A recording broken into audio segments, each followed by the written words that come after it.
Va alaykum assalom va rahmatullohi va barakatuh. Aytadilar, ko'plab tarixiy manbalar, masalan, Tobariyda keladi. Bizning yurtlarga arablar kelganda yuz minglab odamlar qul qilingani, xususan ayollar qul qilinib jinsiy ekspluatatsiya qurboni bo'lgani, ularni eridan tortib olib joriya qilib xohlagancha zo'rlangani, jizyaga puli bo'lmaganlardan hatto bolalari qiz o'g'il tortib olinib qul qilingani juda ko'p manbalar tasdiqlaydi. Axir ular onalarimiz, biz talabalarning hissiyotlariga tegadi. Iltimos nasihat qilsangiz, ko'pchilik shu kabi rivoyatlardan hatto dindan qaytib ketyapti, debdilar. Birinchidan, bunaqa gaplarni qayerdan oldingiz bilmadim. Men shu paytgacha qancha tarix kitoblarini o'qib, mana shunaqangi darajada, siz aytgan darajada bo'lgan gapni hech bir uchratmadim.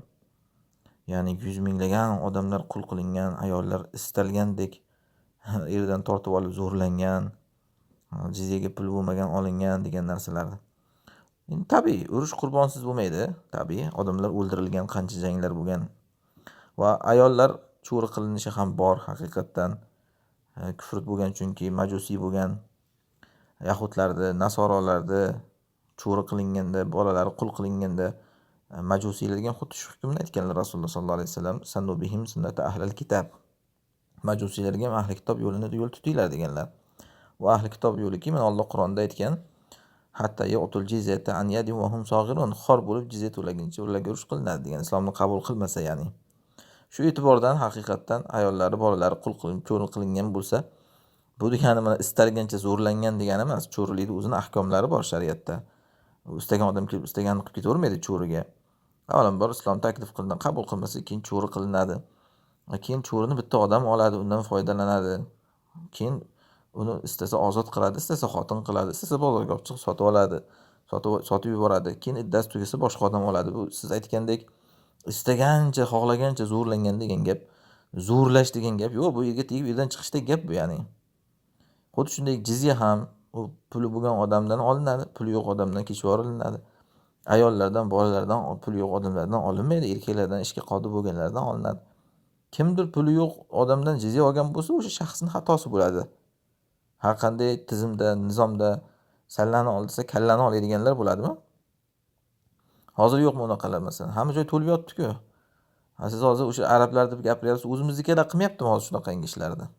Sallani ol desa, kallani olib borib, qancha odam qamoqxonada tepib o'ldirib qo'yib, qancha ayollarni qamoqxonalarda yechintirib zo'rlamayaptimi hozirgi mana shu o'zimizni millatimizdan bo'lganlar?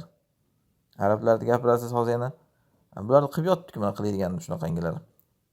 Shuning uchun aytmoqchimanki, bu gaplarda shu nimadir bir qandaydir qalbiga islomga nisbatan g'ashlik kirib qolgan odamlar ko'tarib chiqqan bo'lishi mumkin. Bu darajada yozilmagan hech qayerda, men bilmadim siz qayerdan topgansiz buni, ya'ni. Birinchidan mana shuni tushuning, ya'ni manba qayerda o'zi, bu narsalar qayerdan olinyapti? Ha, shamol bo'lmasa daraxt uchi qimirlamaydi deydi. Bordir. Lekin mana bu siz tarjima qilayotgandek xohlagancha emas-da, buni to'g'ri tarjima qilish kerak. Islomda aytyapmiz, jizyani o'zini hukmi bor, cho'ri qilishni o'zini hukmi bor, bolalarni hatto asir olishni o'zini hukmi bor. Hammasini o'zini shariatda adolat bilan buyurgan hukmi bor. Shuning uchun tarix mobaynida mana islom hukmi asosida yashagan kofirlar o'zlarini kofirlarini hukmi ostida yashagandan erkin yashagan. Bunga odam siz bilan tarix o'qiyapsiz, tarixda darslardan kuzatsangiz buni tasdig'ini topasiz. Mana Misr fath bo'lganda nasorolar, Rum fath bo'lganda, hatto Istanbul fath bo'lganda nasorolar va boshqa mintaqadagilar islomning hukmi ostida o'zlarini nasorolarning hukmi ostida yashagandan da yaxshiroq yashagan. Ma'lum, mashhur bu. Shuning uchun o'sha tanganing ikkinchi tomoniga ham qaranglar. Faqat bu tomonini o'qib ko'ngillarga g'ash kirgizilmasdan. Ikkinchidan, xo'p, siz hozir aytyapsiz bilan zo'rlagan boshqa qilgan. Bir narsani tushuning. Xo'p, arablar kirib, ya'ni shu islom kirib borishidan oldin boshqalar qilmaganmi shu ishni? Bir tomondan Xitoy, bir tomondan Fors imperiyasi bor tarixda. O'zi o'shalar kirib zo'rlaganini zo'rlab biz millatlarni buzib yuborgan bo'lgan o'zi.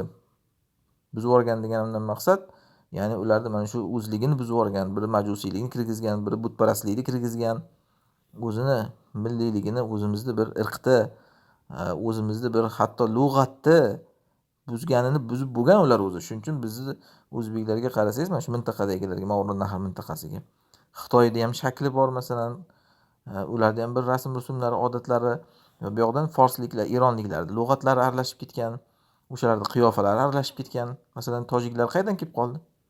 Forsdan keldi ular. Bu qadimdan kelgan narsa. Musulmonlar uyga kirib borishdan oldin. O'zi arablar kirib borishdan oldin ham bular bo'layotganda o'zi u tomondan bu tomondan. Undan keyin ham endi ayting. Arablar, ya'ni musulmonlar kirib kelgandan keyin ham. Keyin qancha bosqinlar bo'lmadimi? Nimaga endi o'sha narsalar ko'ziga ko'rinmayapti o'sha talabalaringizni? Hissiyotiga tegmayapti o'sha. Mo'g'ullar bosqinlarini qarang. Zo'rlanmagan ayol qoldimi o'sha mo'g'ullar bosganda? Mana shuning uchun bizdagi odamlar aksari shu mo'g'ul qiyofasida shunaqa qiyofaga o'tib ketdi aksari. Mo'g'ul bashara bo'lib ketdi biz tomondagilar, ya'ni. Nimadan? Mana shu mo'g'ullar bosqin sababdan. Undan keyin yana boshqa qancha ruslar bosqinini qarang, SSR zamonida. Nimaga bular o'sha hissiyotga tegmayapti hozir? Shuncha Rossiyaga borishdan qaytib ketmayapti odamlar. Shuncha ruscha gapirishdan tavba qilmayapti odamlar. Ularni zo'rlamagan ayoli qoldimi? Ularni aralashmagan narsasi qoldimi ruslarni?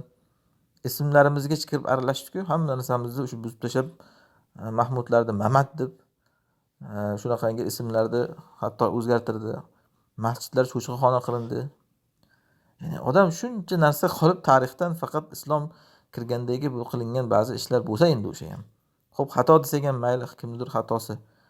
O'shagina insonning ko'ziga ko'rinishi, bu odam o'zi nafsini tekshirish kerak. Nima bir qo'pol qilib aytganda, qalbda qanaqangi bir maraz borki, shu faqat islomniki ko'rinadi qilgan ishi. Bu yerda qarasang, o'zi buzib yuborgan qanchasi o'zi shunaqa bu millatni.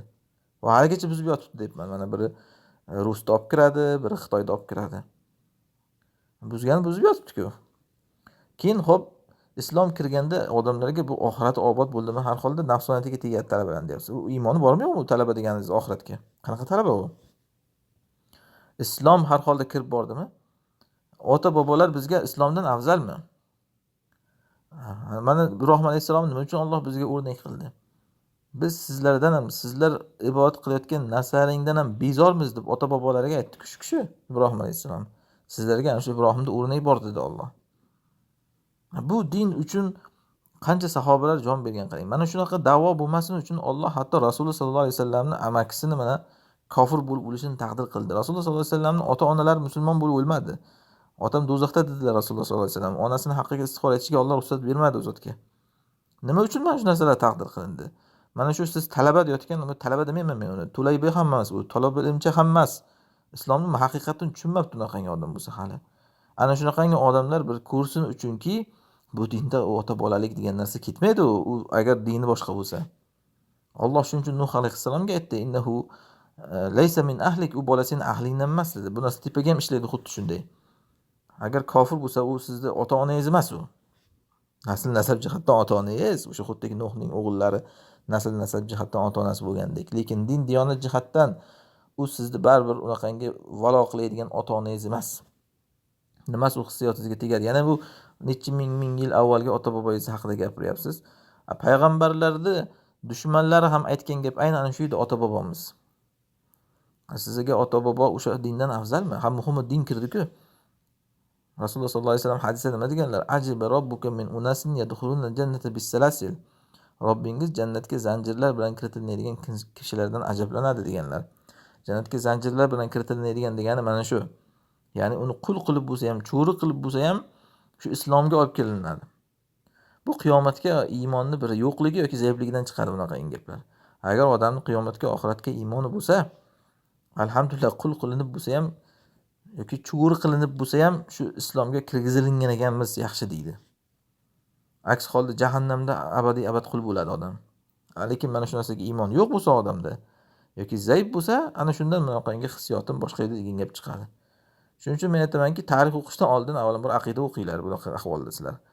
Avvalambor al-valo val baroni o'rganish kerak. Avvalambor islom asoslarini o'rganish kerak. Ana shunda odam gangramaydi bunaqangi tarixdagi gaplardan. Alhamdulillah deydi aksincha. Allohu alam.